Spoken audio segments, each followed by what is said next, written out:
You're listening to the British Baseball Podcast.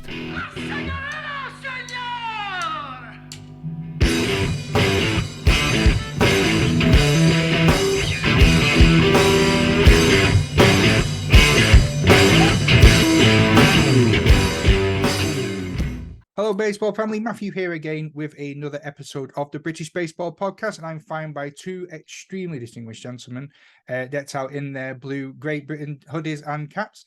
It's Mr. Drew Spencer and Mr. Jonathon Cramman. Evening, gentlemen. How's tricks? Great, Matt. Thank you so much for having us. Yeah, really, really good. Excellent. Yep. JC, how are Very you doing? good, mate. Very good, mate. Very excited to be on here with you. Excellent. It's been a while since we've had a chinwag online. We've had lots of off air conversations and chat. So thanks again for agreeing to come on and talk us through the fantastic WBC qualification that's just taken place. So let's kick this off. We've got quite a few questions to go through.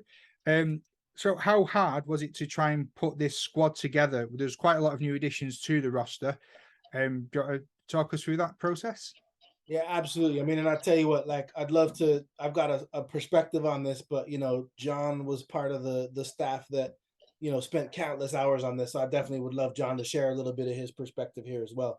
But I mean, from my perspective, is the biggest challenge I've ever faced. I think it's the biggest challenge we've ever faced as a group.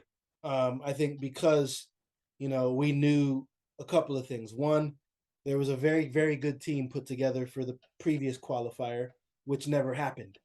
And there was a lot of buzz and excitement around that team. So, certainly a big part of this was being able to put together a team that could live up to the expectations of that team and deliver the kind of result a lot of people believed that team was capable of.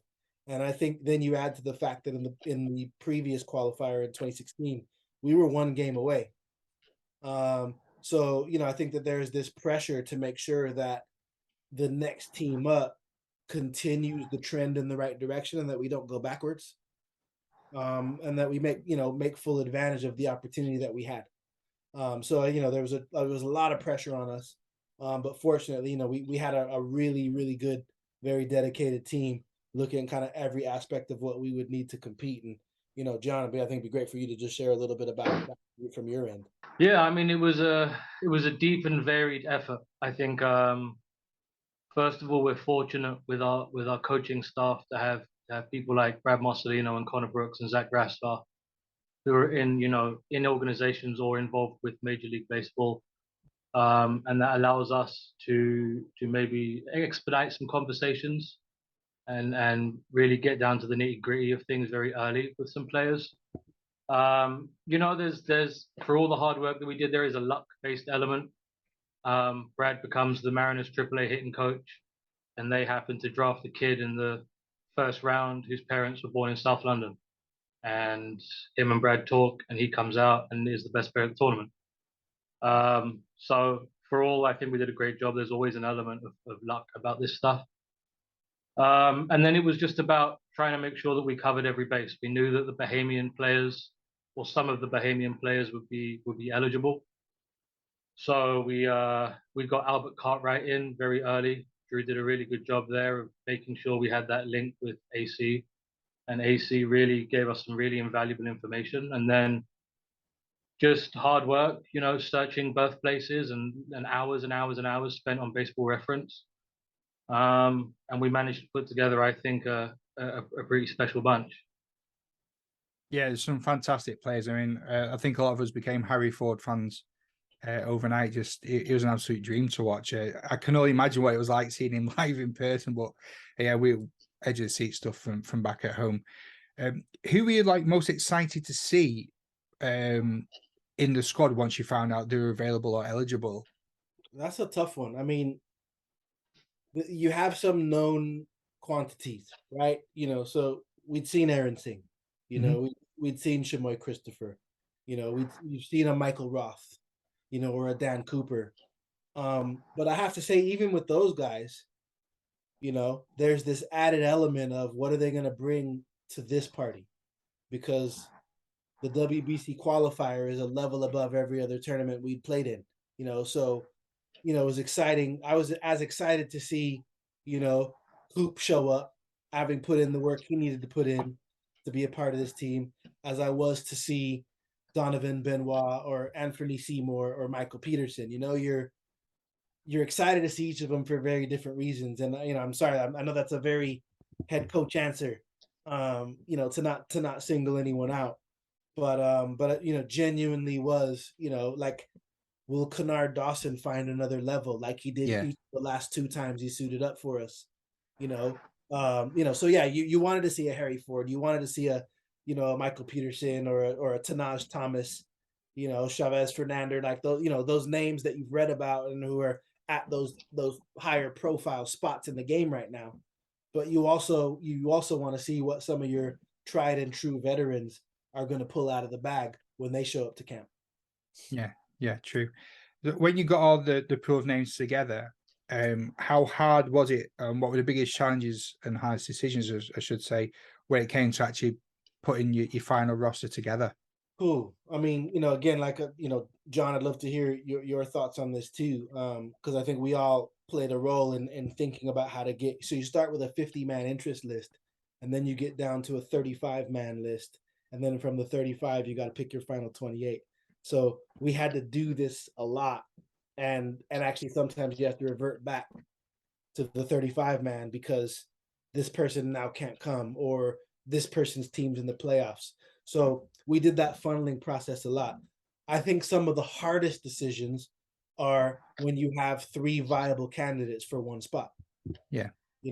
When you're looking at, a pitching staff and you're going, God, Fred Mosier, that guy showed up in under 23s and seniors in some of the tightest and most difficult spots and proved himself to be an incredibly reliable asset. Chris Messer, pitched, through some of the most important pitches for us in 2019. You're looking at guys like that, and you're really beating yourself up and going, how do we end up in a world where, guys like that aren't going to get the call? So some of the toughest decisions, personally, I'd have to say we're more on the pitching side, because we had a lot of really, really great talent available to us, and some unknown quantities and some really known, some names and some big important names who've been there in big important moments, and it went right down to the wire. Yeah, I think we and Skip could probably talk on this more, but we made a commitment early in the process to try and put the best team possible on the field and give us the best chance of winning. And it meant that we had to have some difficult conversations and make some difficult decisions. But I think, feel a little bit vindicated now that we removed a little bit of emotion from that situation because, we played such great baseball. And I say that intentionally. It wasn't necessarily that we won 3 games and we qualified, but just the way we played and the level that we played to means that while some really good guys missed out, very comfortable with that. And I think, I say this to Drew a lot when we're having our phone calls, good problems to have. Yeah. And that's exactly what it was. It was very tough, but it was good problems to have. Yeah, the squad that you assembled on paper, it's been said on many better podcasts than this, how strong it's been. It's one of the finest rosters that's been assembled on paper for a long time. So it must have been an absolute joy to have. But again, I would like to have made some of those difficult decisions.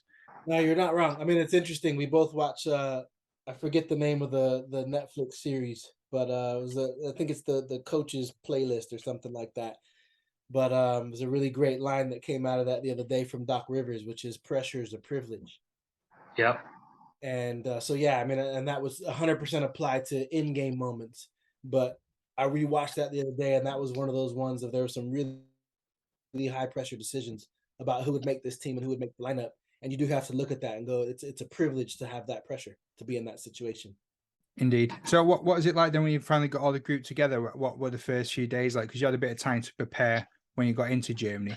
Well, it's a slow process because people are flying in at different times. So sure, we were in, Mainz, with the kind of pre-tournament camp, and guys are flying in.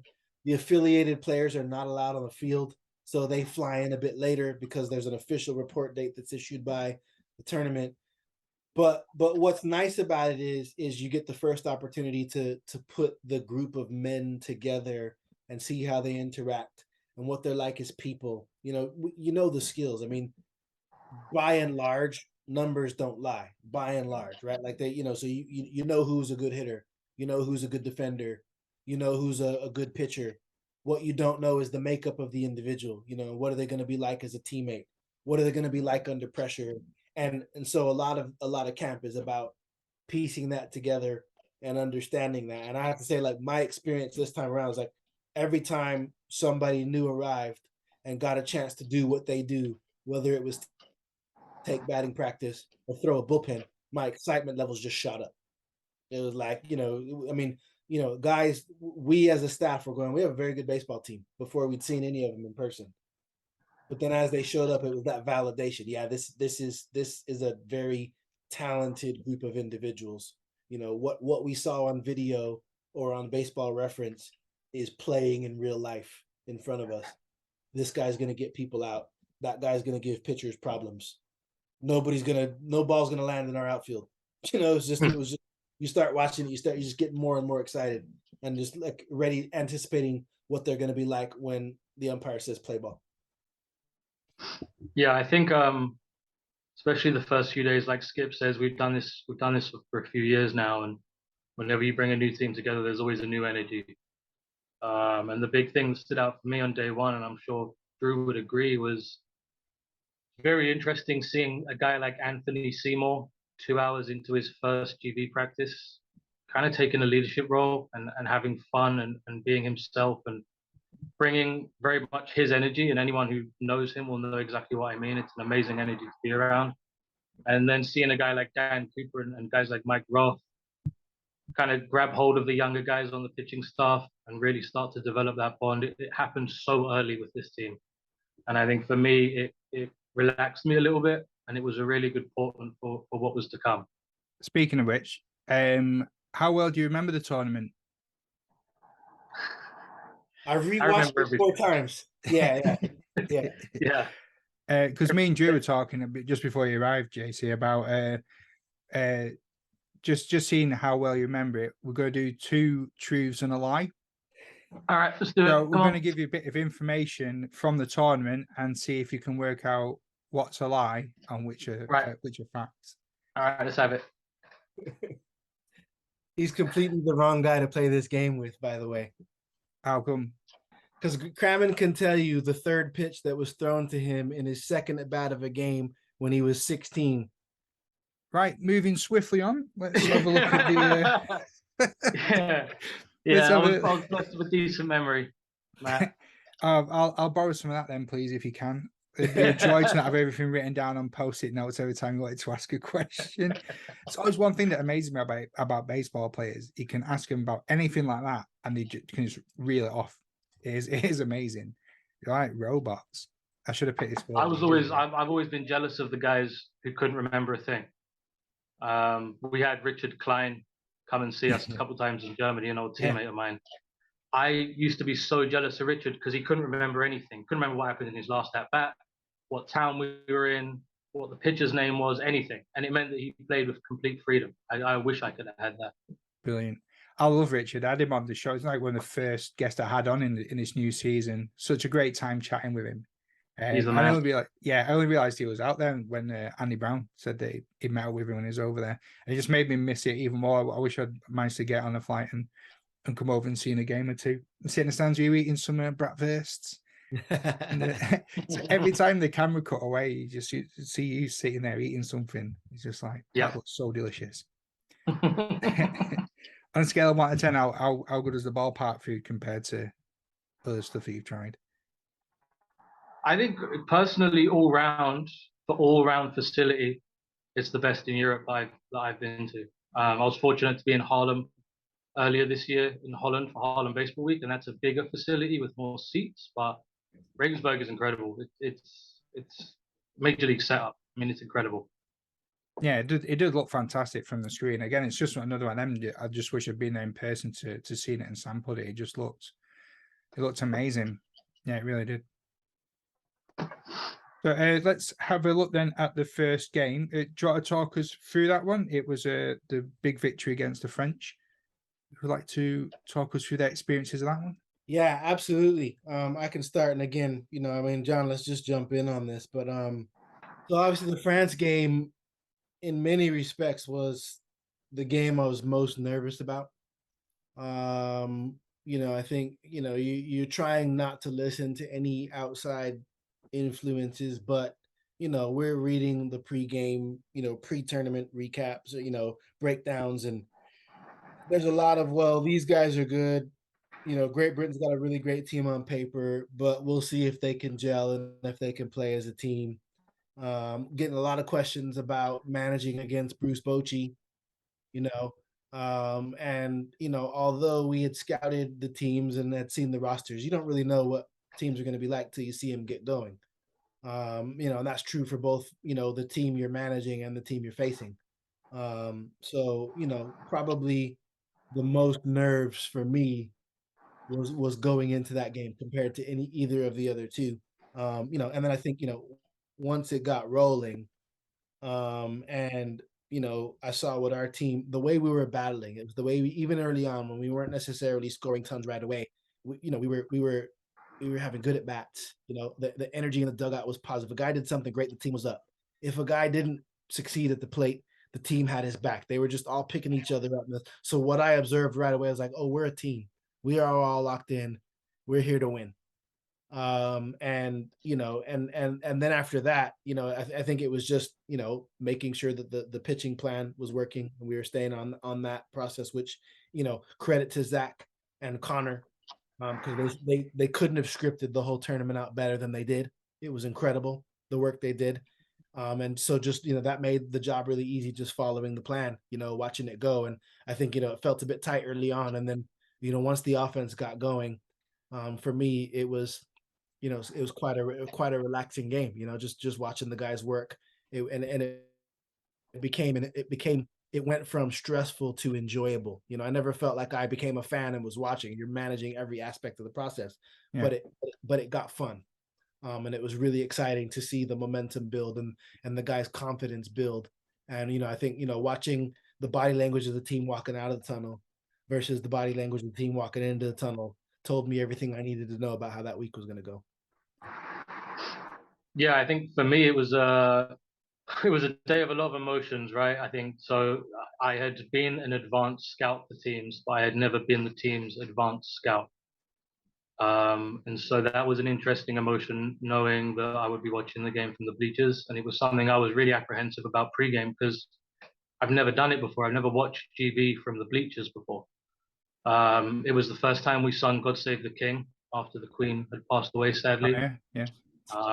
And MLB very kindly had allowed us to have the whole delegation on the third baseline to sing the anthem, which was very nice of them, and it was a amazing moment to share with the 40 odd other people that were there to help us win. And once the game started, it was kind of relaxing. It'd been such a hectic 8 to 10 days. We've been on the go, preparing and scouting other teams and running mini camp, and then the game started, and it was like, oh, okay, yeah, this is why we're here. This is the reason we've done this all. Oh, and we are really, really good, as good as we thought we were, maybe better. And yeah, when Ivan Acuna hit that home run against us to right center field, and we went down 1-0, there was like not a jot of worry. I wrote down how fast the pitch was on the sheet, and we moved on to the next one because I knew we had something a bit different. And it played out very, very quickly in front of our eyes.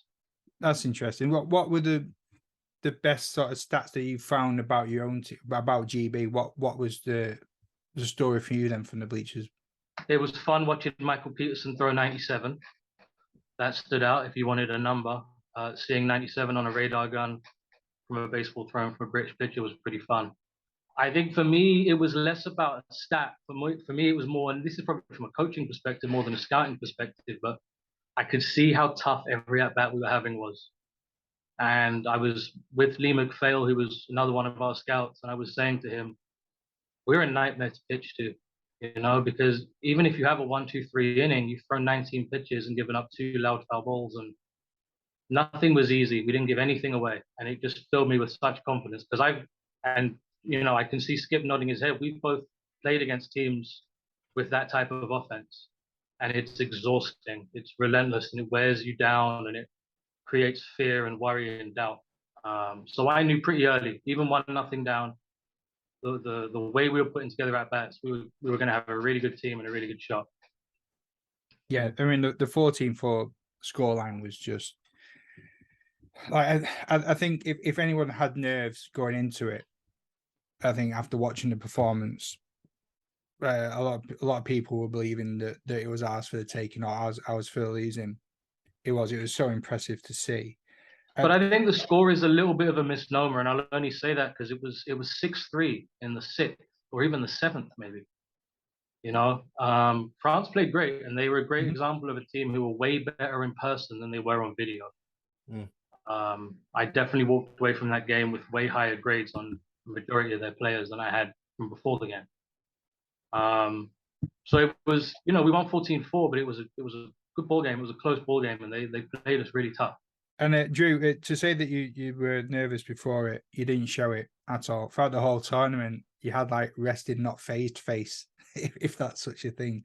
It was very, very cool. In fact, one of my questions later on was like, how did you manage to, we're skipping ahead a bit, but like, how do you stay so cool and calm throughout the rest of the time? Because I remember that third base challenge, and you just stood there like, yeah. And we're on the edge of our seats, so I was just like chewing my fingers, and it was just like, what's going on? I was like, I don't know, he's got to be safe, and just worried it was over. But then just like seeing it come back to you all the time, it's like, yeah, he's safe all day because you just didn't seem phased by anything. So two things. One I'd say is I've worked hard to get to that place, to manage that. I think when you first start managing, especially if you played, emotion plays a lot more into how you approach your job. And so, there's video evidence out there of me being a lot more animated and passionate as a manager than I was at any point in this tournament. And some of that's like spending time, working on, the aspects of my mental game. So I've spent time with, meditation apps, with Champions Mind, mindset apps, spent a lot of time thinking about that because, I know that my energy is going to carry over into the coaching staff and carry over into the team, right? So I've worked really hard on getting to a place where I can stay calm. And it comes from a couple of things. Like one is accepting that the outcome's not in your hands. Like it's the players play the game, and it's taken me a long time to realize and to kind of get my head around that. Like they play, I'm here to just create the conditions for them to succeed. And so that's about doing all the prep that's necessary before the game gets going, so that you feel ready for every decision. And then it's working on yourself, knowing how to slow things down, which is an important part of my skill set. It's something that I try to pass on to anybody I work with in the staff and anybody I work with as a player. But I'll be honest, like it was certainly it's put to the test every time I go out because I feel everything as strongly and as passionately. My face might show one story, but inside there's a whole other thing going on. And it's just about learning how to control that emotion, recognizing when it's useful to you and to the team and when it's not. So like I want to say that because I think a lot of people think that some people are just built that way and it's natural and it's automatic, and it's 100% not. I think if you're a coach in British baseball or further afield, or you're a player, like working on your ability to stay calm and breathe through things and be in the moment is a skill that takes work. Yeah. But I think the other aspect to that, Matt, that I would add is, again, I had the best coaching staff at that whole tournament, hands down. And we had the best team at the whole tournament. So, you can download all the meditation apps in the world and, do all the work on yourself you want. And if you have a bad team and a bad coaching staff, you're going to find yourself not able to stay very calm in the tournament. It's much easier when Michael Peterson's throwing 97 and your number 9 hitters, on third base every time he's on first base, 1 second, third base, 2 seconds later. And is scoring all day long and is on base 8 out of 10 times he gets up. Like it's a lot easier to stay calm in those moments. Yeah. When that's the kind of type of team you have. And we faced a lot of adversity.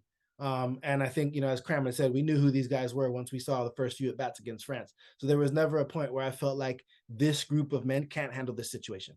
Yeah. What was it like then sat in the stands, Jonathan, when you were watching it all unfold? Like, because there were quite a few fans out there. Was it hard for you to stay focused and on point, or not get caught up in it all? From an emotional standpoint, it is the single hardest challenge I've had in my baseball career. Honestly, the feeling of helplessness, not being on the field or in the dugout was a new emotion, and it was an interesting emotion. It's an experience I'm really glad that I've had. I feel like I've learned some things about myself, as Drew was saying, right? But yeah, it was tough. I think when we played Germany and it was a full house, me and Lee had a row of Germans behind us who were smoking and drinking for fun, and they were having some fun with us, and it was kind of hard to stay locked into two things at once. But that was, yeah, it's part of the experience, right? And I think, you know, me and Drew have done plenty of games together in front of three men and a dog. So again, good problems to have. There's a row of people behind me heckling me because we're beating their team. It's good problems to have. But yeah, locking in wasn't difficult. Just trying to take one single deep breath at any point during any of those games was difficult. Lovely stuff. So, can you talk us through the memories of the Germany game? Yeah. Actually, John, you go. I keep jumping in first. I'd love you to go first, and I'll come in after you. We knew we had a really big challenge against Germany. We'd seen quite a bit of them, and we knew they had 3 or 4 guys with major league experience. We knew the starting pitcher was going to be Brian Flynn, who'd pitched in the big leagues. So we knew it was going to be a tough challenge. I think, again, kind of a recurring theme in the first inning, when your 1 and 2 hitters reach base with hit by pitches, first of all, it's good to have 2 runners on and no outs in the first inning, but it also kind of sets tempo a little bit, sends a message. And then I remember correctly, Nick Ward had loud contact to left center field, and Aaron Altair ran it down. And then when Justin Wiley hit the home run to right center field, knowing that we had Akil Morris going on the mound for us, who pitched, I think he has 80 games in the big leagues. I was very calm, very relaxed, and was at that point, and I told some of the guys this after the game, at that point in my career, I was 0-8 against Germany in my GB career. They were a team I'd never beaten and a team that I really wanted to beat.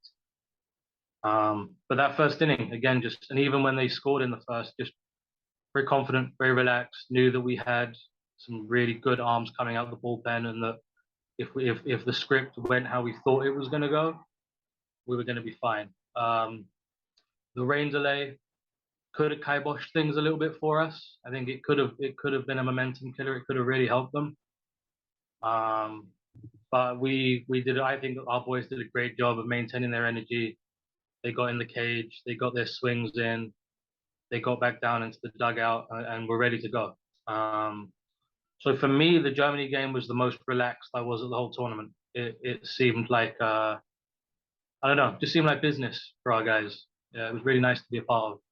Yeah, I mean, I think I would, I would have to agree. I felt incredibly relaxed going into the game against Germany. I felt like, hey, win or lose, I know what kind of team this is.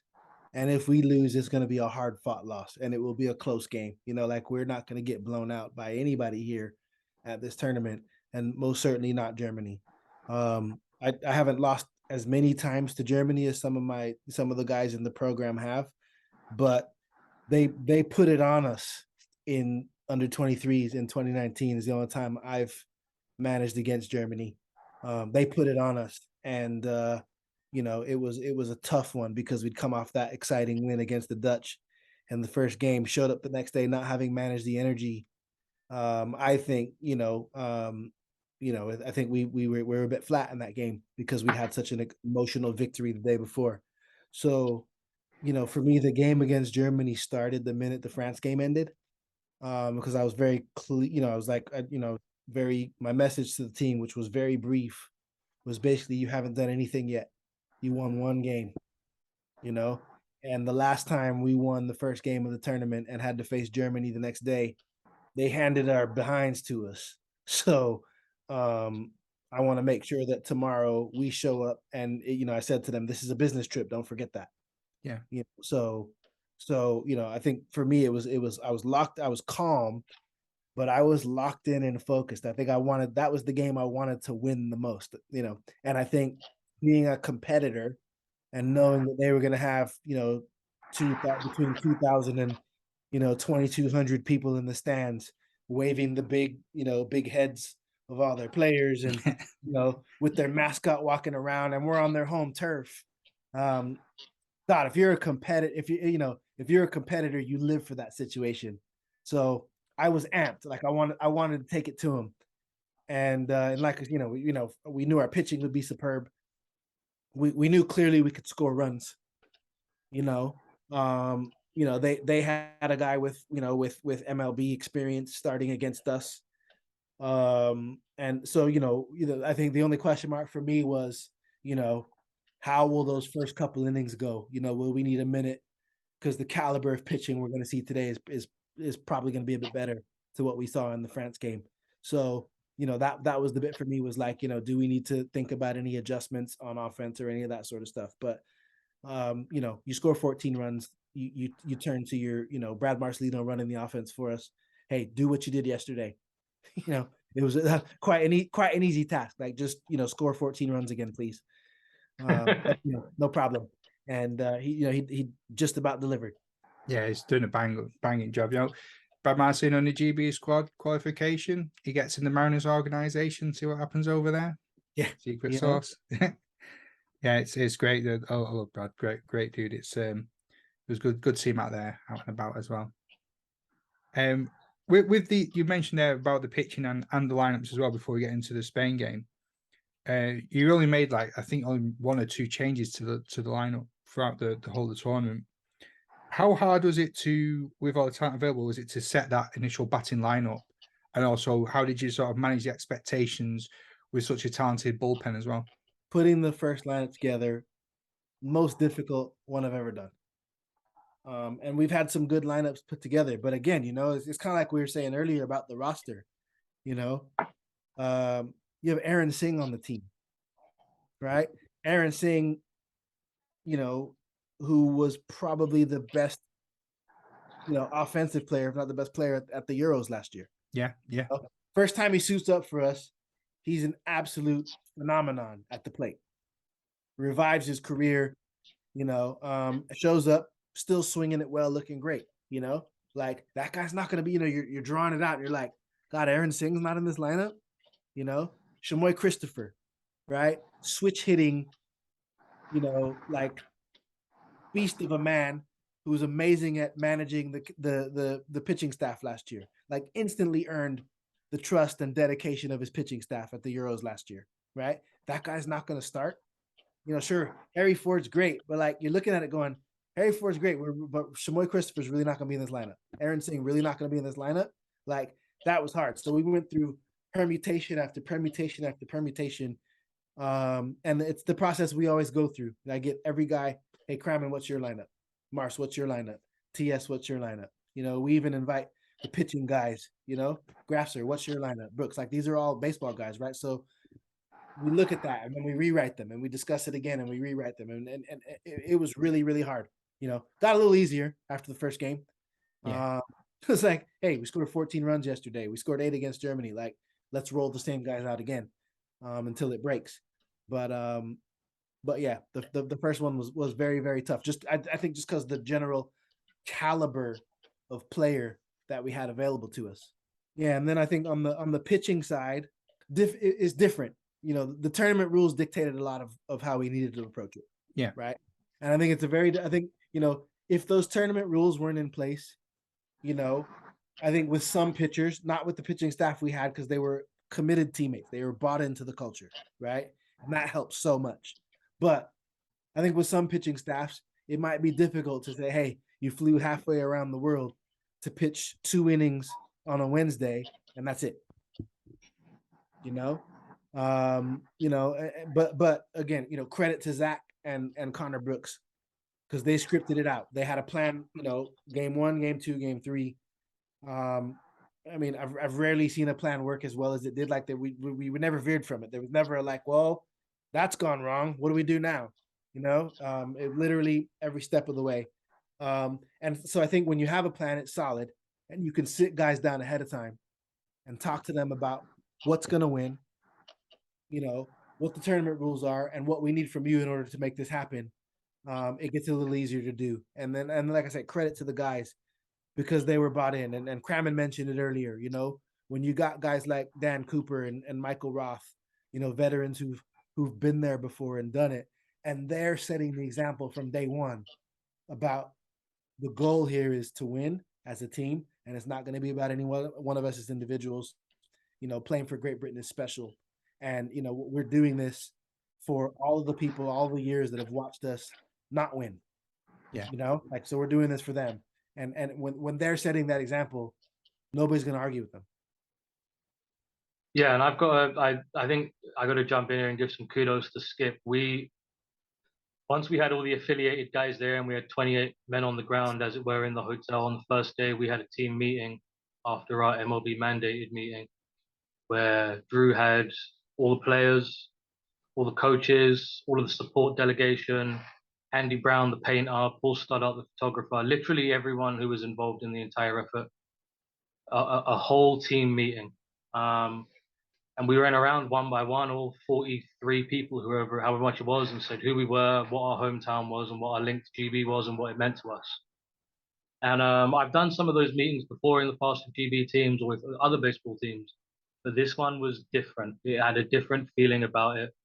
And I said this to Drew before. I felt like we went into that room 28, those 28 players with teammates, and they walked out like brothers. It was a really special feeling, and walking out of that meeting was a special feeling, and it meant that we got incredible levels of buy-in from guys who playing at a very high level. So I have to give my kudos and my props to Skip there. It was a special moment that really kind of, for me, was the catalyst for us to go on and do what we did. Yeah, it didn't make making the lineup any easier, but it did make it easier. It did make it a lot easier to talk to pitchers about their roles and and how we were going to approach things, and it made it easier. When you needed to pull a guy out. We took Harry out in the first game just because he'd been on his he'd slid a couple times and had made a couple plays where he was I was just wanted to make sure he got a chance to rest, and it was like no problem, up and in. We needed to make a pitching change. Whether the person had pitched in the big leagues or, had never pitched beyond amateur ball, they were happy to do what was asked of them because they knew why we were there. Yeah. You could even see, like, in the press conferences afterwards, some of the vibes and stuff that people were giving off, how into it. I mean, I love, like, Harry became my new favorite player. Well, I can't say he was my new favorite player. There's so many on there that I just love watching, but it's like the off-field stuff as well. Yeah. I love how it brought into Britain to being part of GB. He really was. It was just very entertaining, very fun to watch. Well, I think it's fun. It brings the team together. It's also really, really important. I mean, I think there are those out there that would have things to say about how many players have come from the British leagues and things like that. And I've even seen the question framed, have the team having more British players. And I've said this. I said this to a couple of people. Like, I challenge you to sit in a room with these guys and hear people talk about, my grandmother's Scottish, and my mom is Scottish, and it's like I've know so many stories about where my family's from connecting with my grandmother over the years, and I've always felt a connection to Britain. And she passed away 2 years ago, and I was so excited when I got the call to come play for this team because it was a chance to honor my grandmother's memory. Or Harry, like Harry's like I come every year on holiday to see family. And Harry's 80-year-old grandmother's in the stands. And it's like, sure, these guys, they've probably, they've never seen, Finsbury Park. They've never, they've never played a game, at Farnham or been down to Brighton's Fields or, have seen Hemel Hempstead. They don't have a British accent. They couldn't name a school, some of them in this country. But, it's interesting when you hear all that, you think, all these people here are British, and they are all playing for the same reasons that anybody who's from here would be playing for. Exactly. And that is to put pride in this name, in this jersey, and to inspire kids to play baseball, British kids to play baseball. And that's a great thing you said there. It's about the inspiration of the next generation. Yeah. Even when we're watching the women's play, but I watched it with my son. He's now 5, and Yeah. after every game, it's like, can we go play? Can we go play? It's like, yeah. And there's like 500 people in these chats on YouTube all watching the same game. I'm hoping some have got their kids with them, and Yeah. they're the ones that are getting that inspiration. Yeah. Gavin Marshall sent me a text the next day that his son wanted to go play catch after the game. You know, like, Yeah. you know, it didn't matter if you're a beginner, your family's new to baseball, or you're the 4th generation, you know, of Hall of Famers. You know, that was the job. And you know, I made it very clear to guys. That's one of the things I explained when I talking about playing for Great Britain. What we are trying to do will not be felt for 20 years. Like, it's great we win a tournament right now. You know, that's fun. Winning games now is great. But, you know, we're winning now to get kids to play so that in 20 years we're still winning. Yeah. It's great, especially with the coverage as well. Yeah. That it got the attention. It's like the BBC getting involved with it and talk shows. And we heard you on the radio as well. Like, there was no Mickey taking, there was no fun poking. It was all right behind the team, and it was just great. I wasn't expecting that to see how the rest of the media sort of took hold of it and helped to push it too. Yeah. Yeah, it was superb. So let's get on to that main event then, the Spain game. Now, I was twitching through this one. And I know that I've had conversation with people from different places that said that they believed and they had. And I'm not saying that my belief wasn't in any way shaken, but again, it's just through past experiences. There's always something in the back of my mind that was like, oh, so close yet so far. But I'm so happy to be proven wrong as always. The 10-9 game, I'm not going to bore you with my memories of it because most of it was biting nails. So do you want to talk us for that day?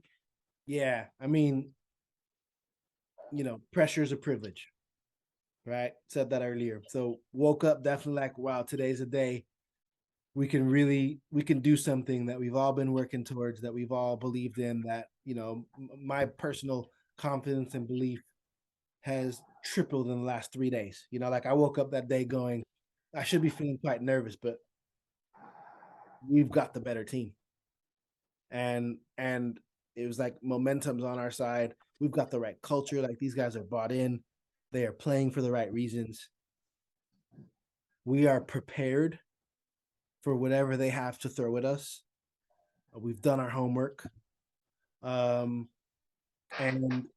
it's interesting. There was a moment where the tournament organizers had reached out to us and suggested that they might swap the time and give us the early game so that Germany could have the night game for commercial reasons, which made sense. Like, they might sell more tickets, and obviously it's a huge investment to throw a tournament like that.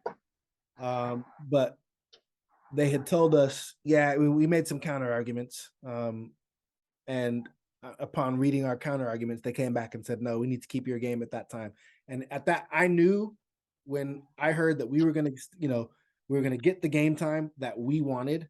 And Cramman will tell you this, over the years of being at various tournaments in Europe, there are often things that come up. And, you know, I'm not going to go as far as to say that anybody has anything against us, but a lot of times those decisions don't go our team's way. Yeah. You know, they often don't. And I don't, you know, I'm not going to bring politics into it, but I think, you know, when you're the Dutch or the Italians or the Germans and you have a record or a history of winning, you tend to know more people, you tend to get more decisions going your way. You know, when you're a small nation in baseball terms that hasn't won much, your opinion, as much as they'll say everybody has the same opinion, my experience is that it doesn't always work that way. When we got that call, I was like, we're winning this thing. We're going to win this thing. Like, it's set. We are the best 2 teams playing in prime time, and my team is better prepared than their team is. I don't care about talent. We are better. We're more committed. We're better prepared. And I never, ever once thought we were going to lose that game. Yeah. Like, even when we went down early, and I felt real bad because, you know, Vance is from the same city I'm from. So we'd had a whole connection. I just felt bad for him as a human being because I knew how much it meant to him to get out there and do his thing for the boys. It wasn't, you know, he wasn't playing to get noticed or get signed again. You know, it wasn't about anything other than like finishing the job. And so I felt bad when that happened, but at no point, even when we went down 4, did I think, yeah, we don't have it in us, we're gonna lose. I knew he'd come out, somebody over there would put an arm around him, pick him up. We'd be pulling for the team, and then we would just go at him. You know, relentless was the theme all week, and we showed that in that game. Yeah, I think we done a ton of work on Spain. We had a feeling that we would have to play them at a big game at this tournament, and so we really made sure we covered every base. And with all the work we've done and all the reports we produced, we knew that we were a better baseball team than Spain, but we knew that the margin wasn't very big, and we knew that they had some impact players who could really hurt us if we allowed them to. And case in point, you know, Noel Di Marte hits a very well commanded Michael Roth changeup out to right center field, and Mike made his pitch, and he stuck to the report. But Noelvi just beat us, and we knew that that was going to be the case. And we knew it was not going to be a walkover. We knew it was going to be a boxing match. It was going to, you know, back and forth. For me, in terms of true confidence that we were going to win that game, we go down 4-0 in the top of the first, and the nerves certainly grew for me at least. And then Harry Ford hits a home run, and we punched back instantaneously. And I said, "Oh, we're going to be okay. It's going to be won or lost late, but we're going to be okay. This is going to be a very close game, and if we have the margins with us, we're going to win it." And again, you know, it kind of comes back to what I said about the France game. Our offense was so relentless with their at bats that we wore the Spanish bullpen down. You know, Medrano wasn't available for them because he'd thrown against South Africa and he was their #1 guy. So we knew we weren't facing him. And we got to a point where, at least by our own internal rankings, we were facing their 5th, 6th, and 7th relievers. So we knew we were going to have success. It was just going to take some time to come for us. But there were so many moments in that game that could have gone either way that you can't say definitively we were going to win or lose. You know, there were so many things that happened. It was a crazy baseball game, and I think it was a baseball game that was so crazy and had so much emotion. I wasn't able to fully appreciate how good of just a baseball game it was until a couple of weeks later when I sat down and watched it back.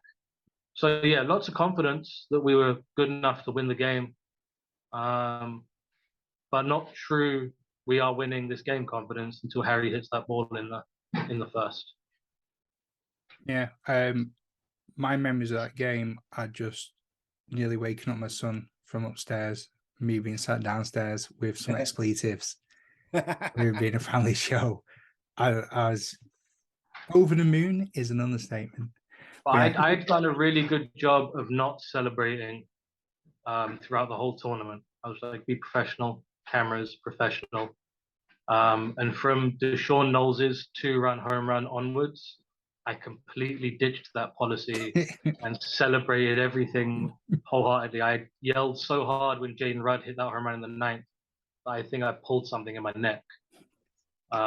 Yeah, professionalism went out the window real fast after Deshaun's 2-run home run. Yeah, it was great. It's probably the most memorable games I've seen of late, and I've watched quite a few of the GB ones back over history.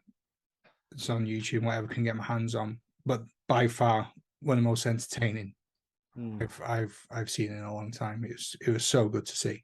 It was ace, and we'll give a little bit of love as well to the Czech Republic while we're on as well for also qualifying, because they had like it was going to be a turbulent tournament for them, but again another good European powerhouse there getting for next year. I suppose leads us on to the what your plans for March next year, 2023. What are you thinking? Same job. You know, right back to work as soon as we got back. You know, let's put the most competitive team we can find on the field, because the goal is that we create a memory structure for baseball players who will play for this country in 10 or 15 or 20 years, that guys wearing Great Britain jerseys won big games. So I can believe that that's a possibility for us. That's a possibility for me, right? So same job. No expectations about how many games we will win or lose.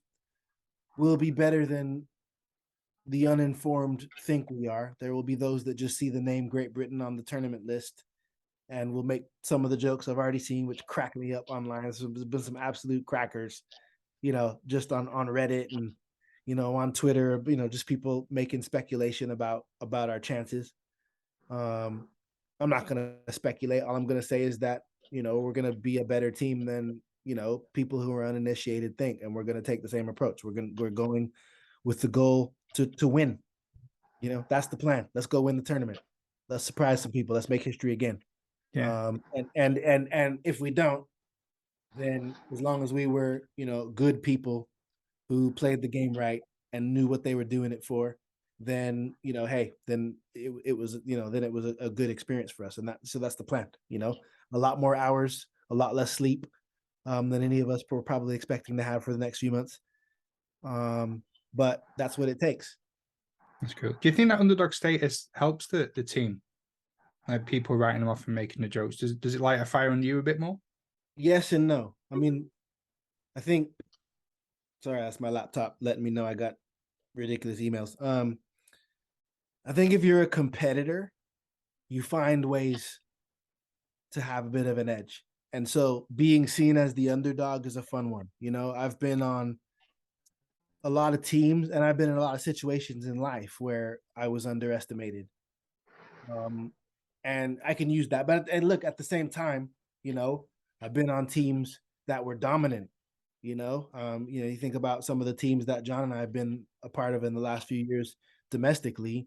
We were not underdogs.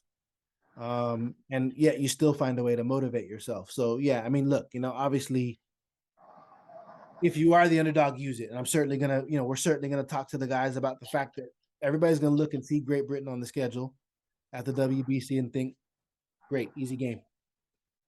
And our job is to make sure that that's not how they remember us.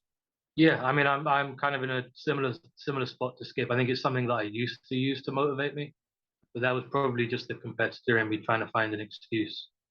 Because like Skip said, once we got to the top of the domestic game in Britain, that fire to get better and win was still there.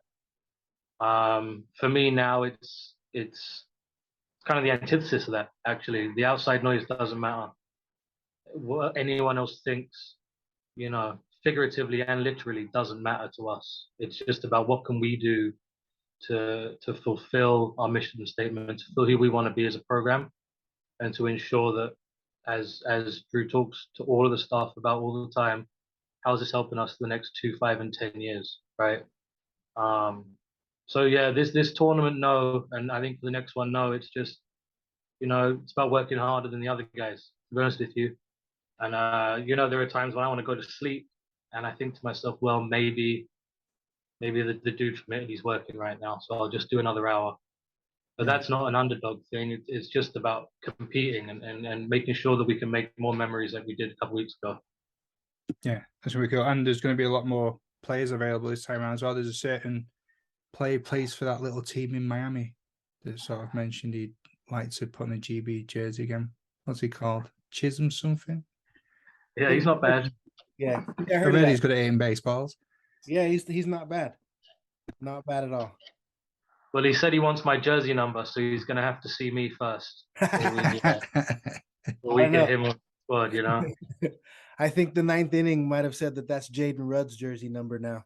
Yeah, you're right. You know what, Skip? You're right. I lost it.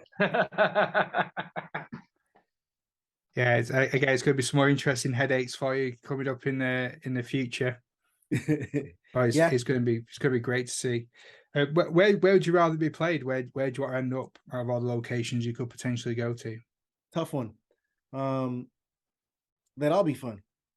It's tough to say. I mean, there's an argument that Miami's nice because travel wise, it's probably the easiest trip. And if a certain player from a certain team, ends up on our team with us, then you're playing in front of his home crowd, which might again you might find a little 1% advantage out of that, which could be interesting. But at the same time, I mean, all I want is a nice field. Japan on a personal level, it'd be fun to go to Asia just because to have that experience would be great. I've been to Miami, I've been to Arizona. I've never been to Chinese Taipei, and I've never been to Japan. So those would be fun on a personal level. But if I think purely as a baseball manager, Florida is probably the easiest trip for everybody to make and has the most infrastructure in my mind for us to organize a tournament around. Yeah, that'd be cool. Right, you, Jonathan, anything? I think using my head in terms of what's going to give us the best chance to qualify, I would love to go to Taiwan. I think, Miami would be great commercially, but the Venezuelan national team, the Dominican national team are pretty good. And same with Arizona. But the same as Skip, from an emotional level, for an experience, Japan would be incredible. And I was fortunate enough to see their national team play this summer in Holland, and it was an honor.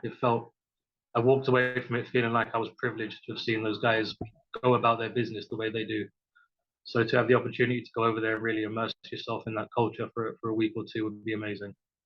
Yeah. What stood out for you then from that experience watching the Japanese team? Their infield outfield before a game is a work of art. It ceases to be baseball. It's like a performance. It's one of the most well-run, well-drilled things I've ever seen in my life. I took a video of it that's 8 minutes long, and it's remarkable amounts of perfection with 24 players on the field. It's amazing. So we've talked quite a bit there about your on-field memories. I want to know what are your favorite off-field memories from this Germany tournament.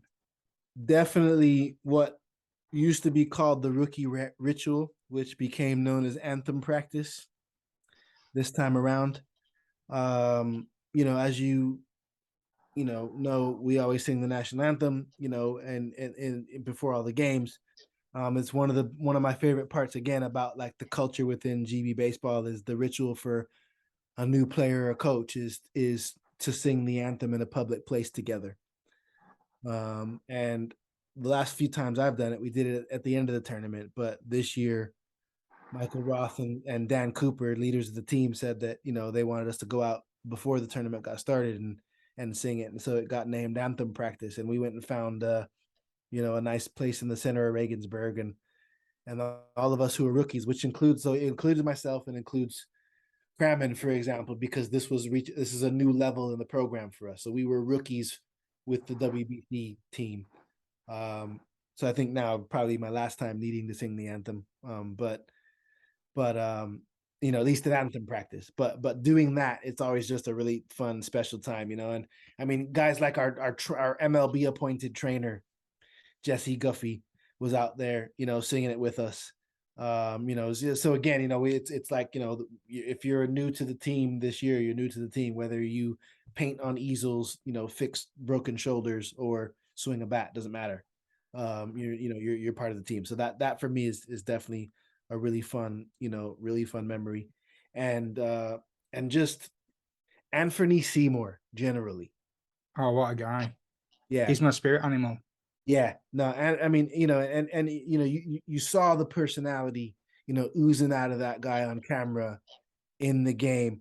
But I just feel like every team meeting we had, every breakfast we had, every dinner we had, I can remember a moment where Anthony just had exactly the right thing to say, whether it was, a joke when we needed it, or, an inspirational, line to rile up the team when we needed it. He just always, like, the best teammate, just always seemed to have the right thing to say. When I look back and Cramman said it, within an hour or two of him arriving to the very first day of practice, you knew you felt his presence. And he stands out to me, like, he's the guy I kind of thought, like, I love getting players and coaches over for dinner. And he's if they all lived here, Anthony be one of the first people I'd be, you need to come over and have dinner. I want you to meet my son and meet my daughter and, meet my wife. And, like, you're just a great guy to have around. So inspirational. So he's a big part of a lot of my outfield memories. I'm just gonna peg onto the back of that before I do mine. Not necessarily off field, but a very strong memory I have is of day one of camp, Anthony Seymour and Ural Forbes playing catch. And usually it takes baseball players 10, 15 minutes to get fully stretched out into long toss. Anthony Seymour was 7 throws into catch play, and he was standing on the center field fence, throwing the ball as hard as he physically could. And the coaching staff standing around going, "What is going on? I've never seen this. What's going on with this guy? Is he okay?" And Ural Forbes is furious because he hasn't had time to get his arms stretched out like a normal human being. And I watched that and went, yeah, this dude, we've been told this dude's a bit different energy level wise, but I've never seen that before. I've never seen anyone do what he did before. He 7 throws, center field fence, 7 throws back in. I'm good to go for practice, boys. So just a little anecdote on just the type of human that Anthony is. He attacks everything head first.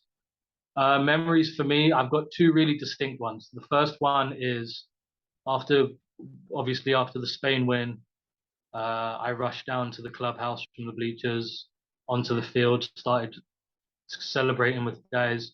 When me and Skip put eyes on each other and gave each other a hug and we knew we'd done it, just inside the dugout was a really special moment because we've been on this journey together, you know. We were doing Mets youth stuff in 2016, 2015 together. And it's been a long journey and there's been lots of self-doubt for both of us. And we've talked about our imposter syndrome and how hard it's been. And to have that culmination of events and have us do it together was really special. And don't get me wrong, also with Brad Marcelino, who was someone I looked up to as a kid, and Grasper, who coached me, but it was a special moment. And then the second one was after all was said and done and the players had started going home, the day after the tournament ended, for us at least, the coaching staff decided we wanted to just spend a day together not being baseball coaches. So we went down to Munich to visit Oktoberfest, which was obviously fun, as I'm sure you can imagine. Oh, yeah.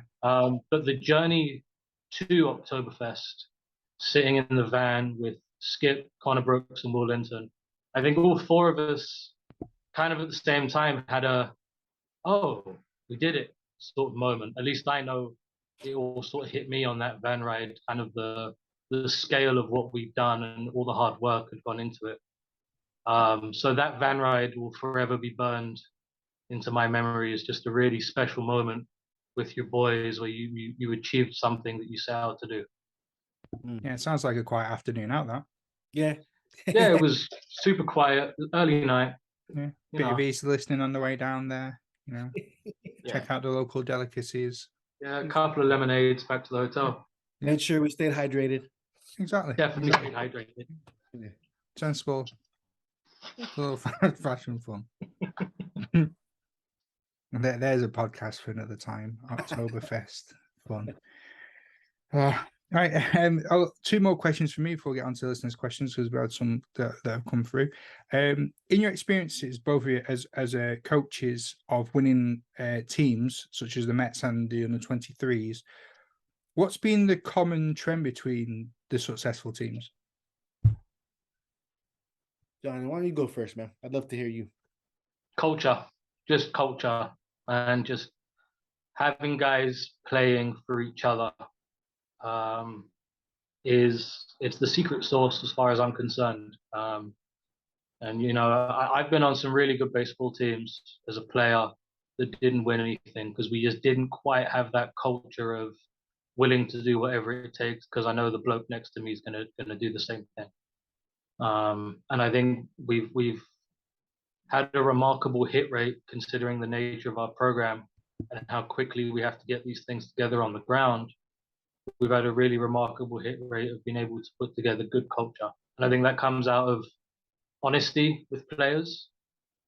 They respect that, and it comes out of love and empathy. And, you know, Drew always says to these guys, it's important to be a champion, but that doesn't mean winning championships, right? It's about being like a champion human being. So that's been the common denominator. And the culture on this team was remarkable. You would have thought that we were at the end of a 150 game season by that last day in Germany. They were a band of brothers. It was really remarkable. Yeah, I don't think I can add any more to that, Matt. That would have been, you know, my answer as well. I think, you know, it's, you know, good players who are good people who are bought in, you know. I think there's a lot of like everybody plays for a reason, right? And so everybody's got their why. Why? And I think with both the Mets and with the GB teams I've had the good fortune of being involved in, everybody's why was the same. When my why becomes our why, you have something special. And that to me is when I look at it, that's been the common thread, across all those teams. Each team had a slightly different why, but all of the members on the team were aligned about what we're here to do. I think probably the only thing I would add is just adding into that. Sorry, just thinking about it is like in all cases, they were playing for something bigger than themselves. Like those Mets teams. Yeah, we wanted to win a championship, but we wanted to. The reason to win a championship was to prove to the guys in the youth program why hard work was so important, what we were pushing them for, why we teach the fundamentals, why it's important to come to practice in the middle of the week, and that was true every year. Like we have to prove that this philosophy of what's going to make British baseball better, which is what the Mets was built around. It was not about winning games, but it was about proving that philosophy leads to success. And with Great Britain, again, I mean, I've said it, and I'll keep saying it. It's to make sure that in 25 years that there's British kids on that team. Yeah. Well, I've got a 5-year-old there with a jersey that's handed down by Travis from the under-18s, and I've told him if he wants to wear it, he's got to earn it. So we'll see where that journey takes us. Love it. Speaking of like the youth that could be coming through, with the strength of the squad that you've got at the moment, what advice have you got to the under-23 players that are sort of on the verge, on the brink of being too old to qualify for the next under-23 tournaments, and what can they do to sort of make the leap up? I mean, I think a couple of things. Like one, I would say is like, don't give up. That's a big one for me. I think don't give up on playing, don't give up on your career, don't give up on yourself, right? Like the common denominator of a lot of the guys on that team is they're still playing. Vance Worley's played in bigger stages than that. He's played in more important games than that. He's played at higher levels than that. But he's still playing. He's still at it. And because he's still at it, opportunity finds him. And there are a couple of other guys on that team that have been in higher heights, right? So, I think that sets an interesting example, for those guys that are going, well, I'm 23 years old or 24 years old, and I've aged out of under 23s, and maybe like they look at that team and go, I'm not going to get there. Maybe time's up for me. Like for every one of those, there's a Luke Armstrong who's going and playing in Germany because he's not done yet. Still feels he has something to give. There's I'm just trying to think of something. There's a Nate Sean Thomas, who has played for GB a number of times, just barely missed the cut for this team. He's not done. He's going to keep playing. There's a Michael Asqui, right? Another name from GB baseball past, who's still out there banging, still makes sure to get in touch with me every time he knows that we might be putting a roster together, with love for the program in his heart, love for the game, and that determination to not give up. So I think the first thing is, I think a lot of guys, I know people personally who've reached that point where they go, is this worth it? Can I still do it? So that would be one.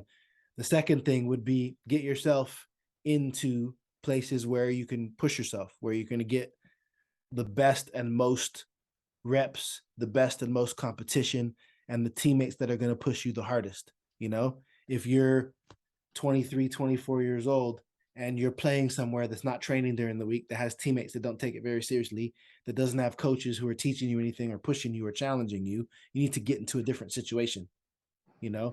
Don't miss the opportunity to go play in Germany. Don't miss if you get a shot. Don't miss the opportunity. Reach out to the people in the Czech Republic. Look at junior college in the States if you still have eligibility. Like, find somewhere to play the game. And if you can't find a team to be on, hit more, throw more, work out more. Don't stop. Great words. Yeah. I think for me, it's like it's a little bit more maybe micro than macro, but for me, it's just work really, really, really hard. Work as hard as you can, and when you think that that's enough work, do more work. And a great example of that analogy is when Jaden Rudd arrived from the States. to Germany to the hotel. The airline had lost his bags and his bats. He was in Germany for the first time on his own. He's 20 years old. Jaden was a 7th round draft pick of the Toronto Blue Jays. He's got all of these things going on. He hasn't slept. He's lost his bags. He's with a new team, bunch of strangers. And the first 2 questions he asked me were, how can I get my bats? Didn't care about his possessions. How can I get my bats? Where's the nearest gym? And it stuck with me. If this kid's probably not slept for 20 hours, he's dealing with a really difficult situation. And the most important thing to him is that he goes and gets his work in. And then to back end that, at the end of the tournament, after we beat Spain and he hits a really important home run in the 9th inning, I saw him the next morning in the hotel lobby after we've just won this incredible game and tournament's over, his season's finally over. What are you doing? I just got back from the gym. It was the first thing he did when he woke up the day after he did what he did against Spain. And it just gives an example as to the level of work required to play the game at that level. Is you have to be doing it 6 times a week, 52 weeks a year. And the only reason it's only 6 times a week is because our body needs rest. If we could do it for 7 days a week, then we should. And obviously that's easier for someone like Jaden who grew up in Florida, which is a baseball haven, and they play 130 games a year, and that's just not possible for our kids. And I should know I came up through that system. But we can be doing something to get better as an athlete and something to get better as a baseball player 6 days a week. And if we're not doing that, we're kidding ourselves that we're going to be good enough to help GB win important games in the future. Great way to end that one. Now I must hand it over to the listeners. And we've got a couple of questions here from the British baseball community. Off Twitter, we've got Marjo at Marjo09939384. She was kind enough to write in with a question, so I'll give her the full title there.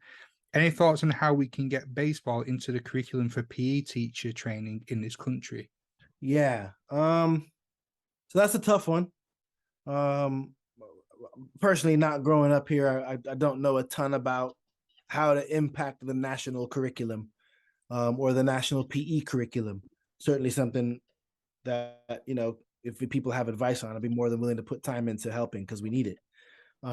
I can speak very briefly from my time as chairman of the London Mets Club about some of the local stuff that we did. So, you know, we did make phone calls to schools and offer up the opportunity to provide an introduction to baseball to schools. We set up a program.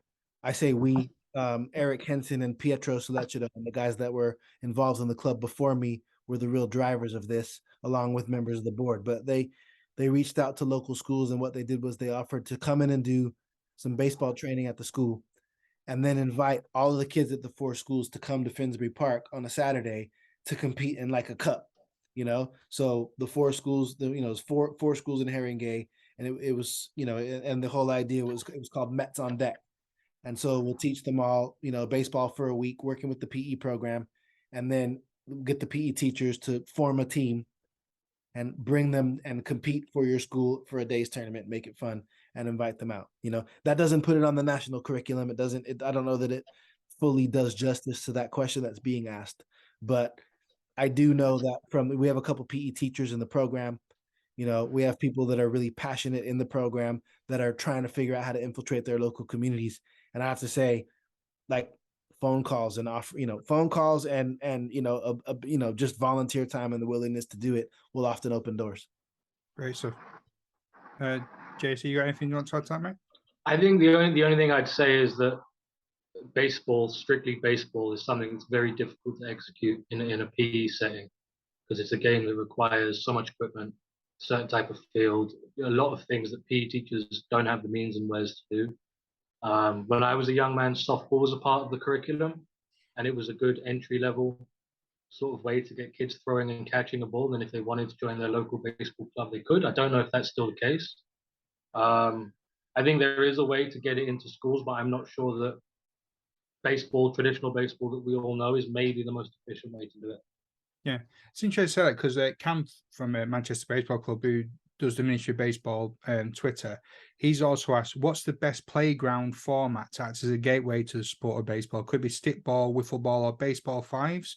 And how can we push these more in the UK? Now, I've been a big fan of baseball fives for a while. I think that could be a really interesting one to get at least as a feeder or a taster into a school environment.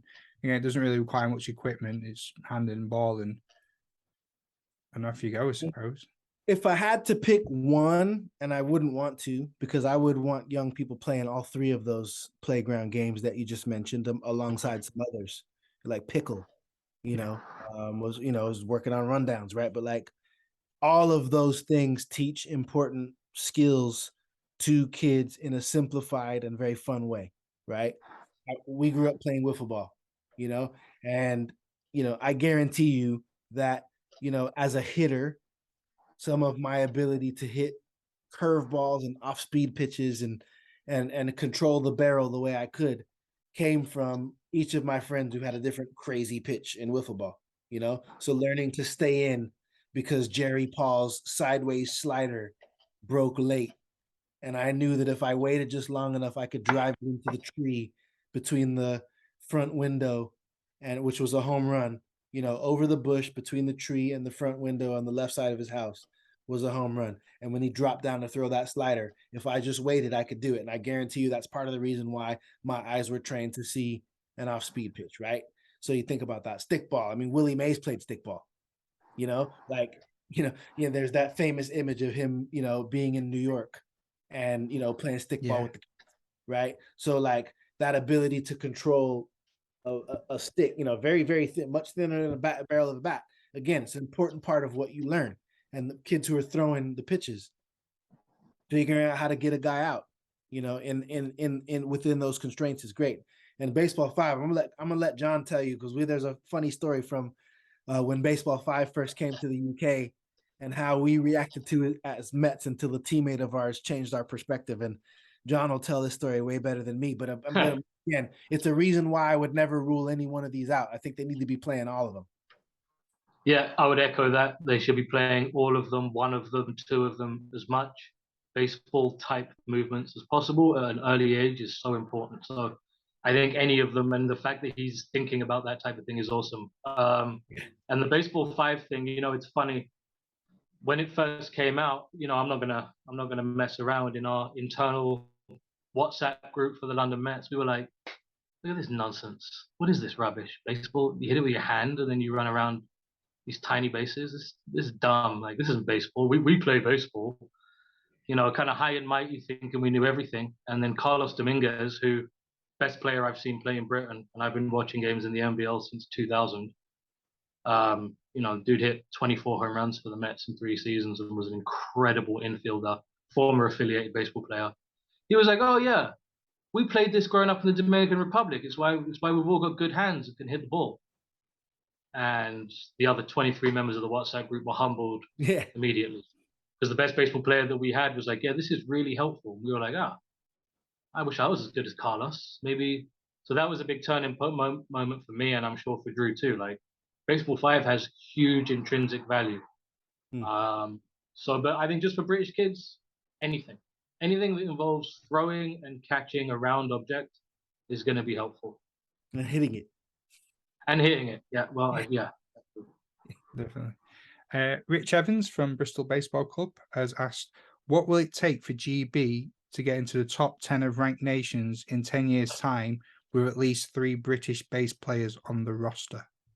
I've got a slightly different answer to this one than I've given in the past, because this comes up a lot, and I'm probably gonna. There's 2 parts of that, right? Like, what does it take to be there, and what does it take to be there with British players on the roster? And actually, Matt, you mentioned the Czech team earlier, and I want to go back to them for a minute because I was so proud of that team. I was so happy for them. And actually, our 2 teams going through represented kind of the dichotomy that is baseball in Europe, or baseball in, what the announcers kept referring to as non-baseball countries, right? We were the passport team. That's not my words. Those the questions I was asked by the journalists. What would you say to those that refer to you guys as a passport team? And I shared my answer to that earlier. Sit in the room with those guys and hear them talk about their British connection to one another, and tell me that you still feel that they're just a passport team without any real connection. But then the Czechs go through, and of course the storyline with the Czechs is they're all homegrown. None of those guys play professionally. Those guys are all the product of their local domestic league. And I would love us to be there. And in fact, I would love us to be there with more than 3 British players on the roster. I'd love to have a team that gets through one day like the Czechs. And I think John would agree, and people, others in our program, and people all up and down the country would love to see it. But the Czech national team does not get to the World Baseball Classic on its own. Right? So what it takes is a reinvestment into British baseball and that mission at every level. Like it starts with us, but it works its way down to every club, whether they are BBF affiliated or they're in the BBL or the Southwest League or any of that sort of stuff. Like, the Czechs got there because they've spent 15 to 20 years building the infrastructure, the fields, the commitment to developing umpires, keeping them in the game, helping them get better, the commitment to youth programs, the commitment to hosting important tournaments, building the relationships with the local councils so that the communities are invested in the teams. Emotionally and financially, money is coming in to help build this field and expand it and build a youth program. Multiple clubs have indoor facilities. Multiple clubs have clubhouses with catering, restaurants, equipment shops. Right? So I love the question from Richard. I think it's a really, really important one. And I think if that's a goal that we have as a community, and I can tell you right now, hand on heart, it's a goal of mine, right? But if that's a goal that we have as a community, it takes everyone reassessing what British baseball is, because right now we're splintered. There are differences of opinion about the importance of, a club. Like we have 6 teams in the National League right now, right? National Baseball League. 2 of them have a youth program. When I was managing in the National League, it was a requirement that if you were in the NBL, you had a youth program. That's gone, right? So the quote unquote top tier league in the country has 66% of its programs are not creating new baseball players, right? Mm-hmm. So what's it going to take? A wholesale reassessment of what we're doing, and actually a commitment and dedication at every level, from the smallest club in the country all the way up to the national team. Like, we can't do it ourselves, and all you got to do is spend some time looking, have a conversation with the Czech Federation. That'd be an interesting interview for you, Matt, is get some of the guys from the Czech Federation on. And I know them, we know them, get them on to talk to you about what did it take to get a team full of Czech players to qualify. It's a beautiful story, and it's something that we should take inspiration from. I can only echo what Skip just said, pretty much. It's just, it's going to take every single member of the community working as hard as they can, and it's going to take a lot of time. And in terms of getting into the top 10, we have to be the best team in Europe. There's one team from Europe in the top 10, that's the Dutch. They're ranked 8th. They consistently send 12, 15s, 18s, 23s to World Cups, and they win games there. And they garner so many ranking points because of it, and they win senior Euros. So if we want to be in the top 10, we have to do that. Yeah. And if we want to be in the top 10, doing that with multiple 5, 6, 7, 8, or even 3, as Richard said, players who are born and raised and domestic from this country, then it's going to take a cataclysmic change in the amount of work that every single one of us do, myself included, every day for the next decade. Yeah. I mean, Dutch national team, they have academies. They have tremendous investment into facilities. They run a top tier league, and that's not just good ball players. That's good facilities. It's good umpires. It's, people being paid. I mean, the Dutch national team, I heard someone told me roughly what the head coach of the Dutch national team makes. Remember, my job is volunteer. It's not far off what I make in advertising, and I have a decent job, right? Wow. So, again, we're hopefully getting there. With our success comes the potential for more financial investment from people like Sport England and UK Sport. So, the money is another part of the equation, but The money comes when UK Sport sees that you're a program with the right trajectory. And I think to create the right trajectory, we've started that process, but we need to continue it. Yeah. Yeah. Great answer. So it's like self-included, well, it's a case of getting heads together, and like you said, we all need to pull together and see what we can do. Yeah. Yeah. And invest in the youth. Yeah, definitely. Last question that I've got down here is from my good friends over at Angels in the UK on Twitter. Judge Ohtani for MVP? I'm Ohtani all day. Oh Lord, it's such a difficult question. Shohei Ohtani's like a misnomer, right? Because he's doing something that's never been done before. So it's so hard to say he's not the most valuable player because he provides so much value. But Aaron Judge has had maybe a top 3 offensive season of all time. So I have gone back and forward on it so many times in the last couple of weeks. And when we were away in Germany, Connor Brooks was about ready to fight me for my opinion 3 to 4 times a day. But I am going to stick with my guns and say that Aaron Judge is the MVP this year. There you go. And it's a tie. I'm not getting involved. Doubting myself immediately. Brilliant. The actual question that they wanted to ask, I just wanted to know who you're going to say anyway. If kids don't have access to facilities or a local team to train with, what simple drills would you recommend they do with a friend or a family member in a garden or on a school field? Play catch every day. And if you don't have someone to play catch with, then look up. There are plenty of videos that show you how to get a sock, put a ball inside the sock, tape it to your hand, and you can go play catch by yourself. Yeah, so Will Linton's famous sock catch. Yeah. Throw every day. You know, find a wall somewhere, bring a tennis ball, bounce the ball off the wall, and practice just catching grounders and one hoppers.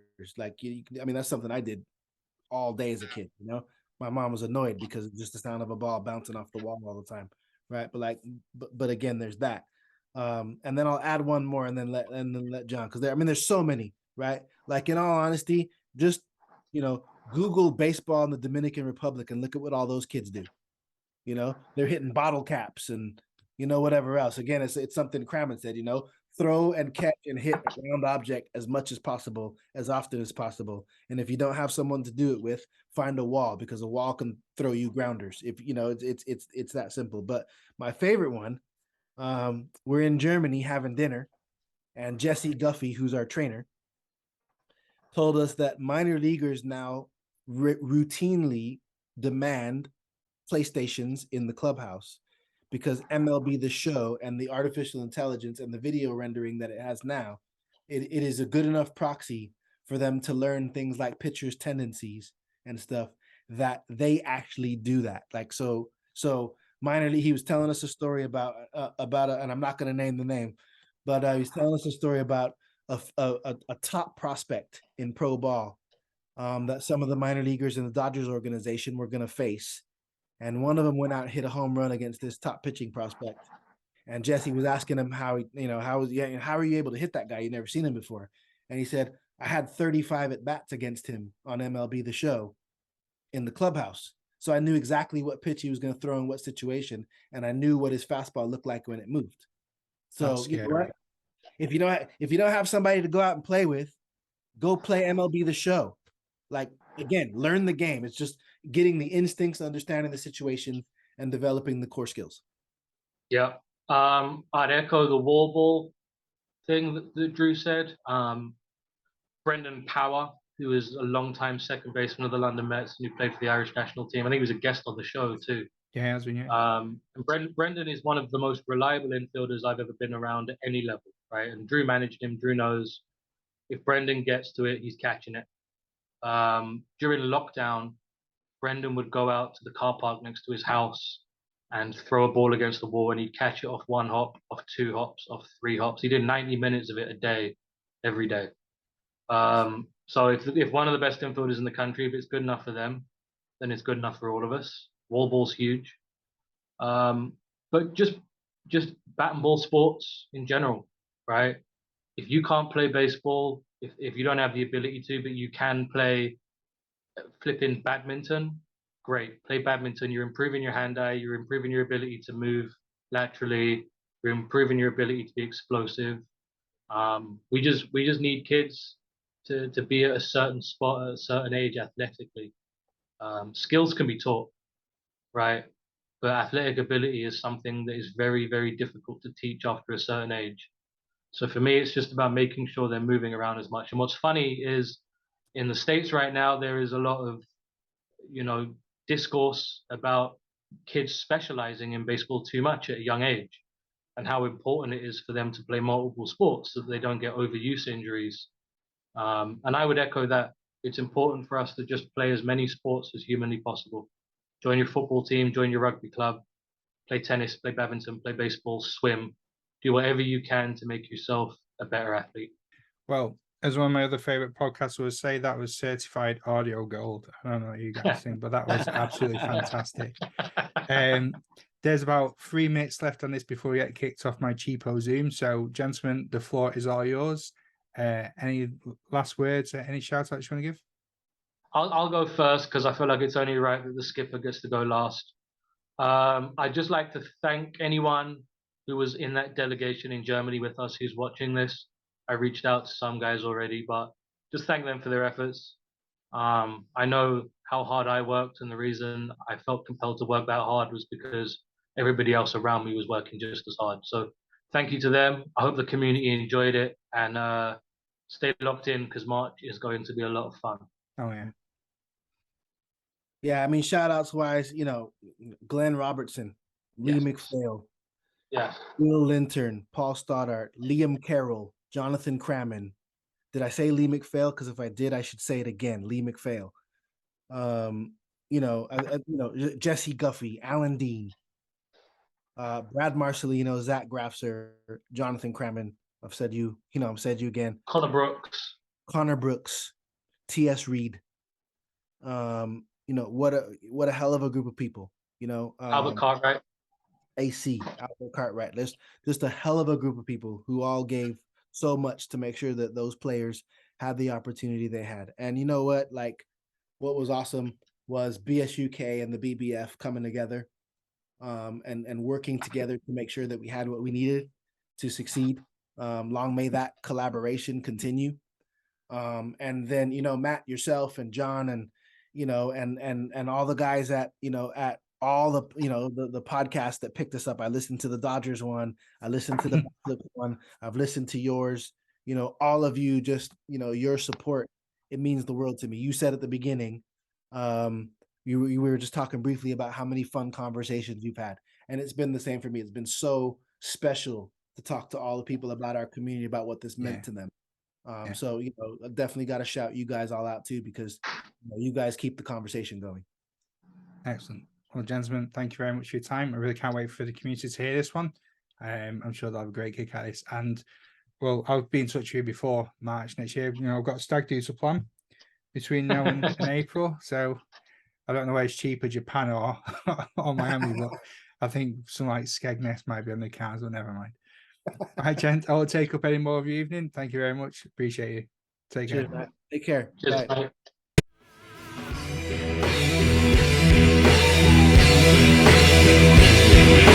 Bye.